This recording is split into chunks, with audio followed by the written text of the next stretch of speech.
మాట్లాడలేదు ఆ రోజున మీరు అందరు ప్రెస్ మీట్లు పెట్టి.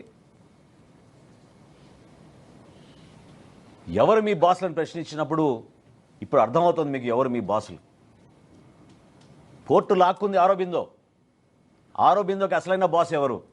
గతంలో కూడా బియ్యం ఎగుమతులు జరిగినాయి, కానీ ఈ స్థాయిలో ఎప్పుడు జరగలేదు. నేను ప్రత్యేకంగా మీకు 3 సంవత్సరాల గురించి ఎందుకు చెప్పానంటే, ఇది ఆరోబిందో ఆ పోర్ట్ని టేక్ ఓవర్ చేసిన తర్వాత అసలు ఊహించని విధంగా కృష్ణపట్నంతో పోల్చుకున్న, విశాఖపట్నంతో పోల్చుకున్న 1,31,00,000 మెట్రిక్ టన్నులు కాకినాడ పోర్ట్స్ నుంచి వీళ్ళు బియ్యం ఎగుమతి చేశారంటే ఒకసారి ఆలోచించాలి.